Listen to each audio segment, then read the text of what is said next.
Welcome back to Orbiston Parva. It's been a long time since I've done an update, but I have been working away quietly, steadily, so I thought I'd update progress.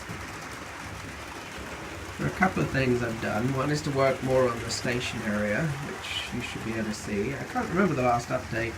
I don't think I had platform 1 fully in order yet, and it's more or less there. I haven't sorted out the electrics for lights. That'll be something in the distant future, I think. But I've got a bunch of people.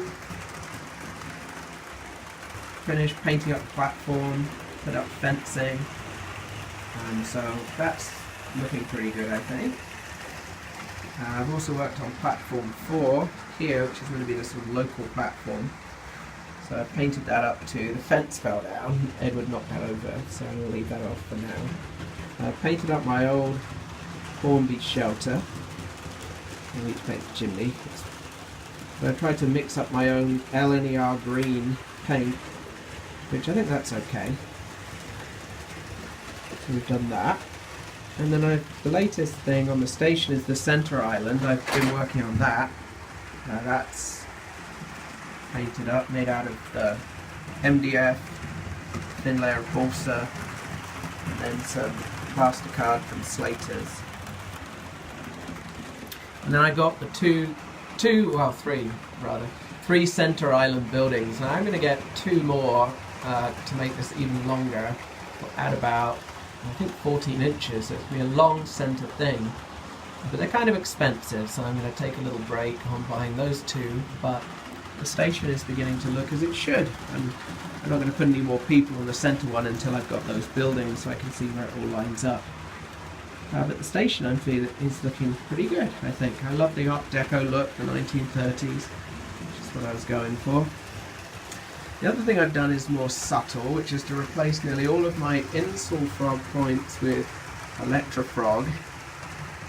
So you can see, my light's just going through. You can see here now that these guys are all metal in here, drilled through the boards and dropper wires down. Got a hole to put in a motor and polarity switch, and that'll maybe be the big project for next year. Putting in all those motors, setting up the power for that. And I did it mostly for reliability, that when I'm running the train slow and these guys are going relatively fast, the N2 that's coming around is going a bit slower, but sometimes they can stall on the points when they get dirty.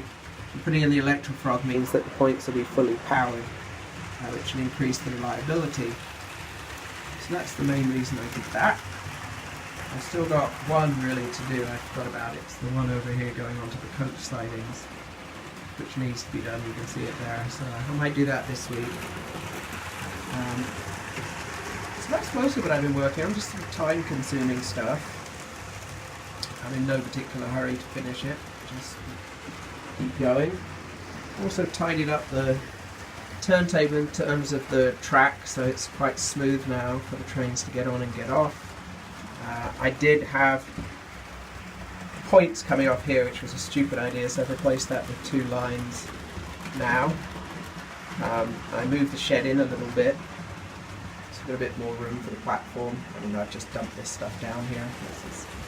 So the plan is to get a second 2-engine shed, put it next door here, and run 2 more tracks. These are Metcalf, well, this was a Metcalf shed, and they've discontinued this particular model. They're releasing a new one next year, so that'll be good. I'll get to make something different, but I'll just hold on for that. So that'll allow me to store 4 engines. We've got Cock of the North hidden in there, which is groovy. Some things are coming along. You can see I've got some custom stickers made. I think I may have mentioned this already, but there we go. Custom stickers, which look very nice. I need to tidy up the paint on there. There it is. And same folks who made that made these zoom in a bit.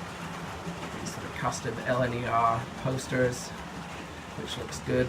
So one of the ways that I customized the Bachmann station buildings was to put on this LNER green on it. This strip originally was just concrete coloured, so I replaced that with the green just to give it that edge, and the same with those little strips there.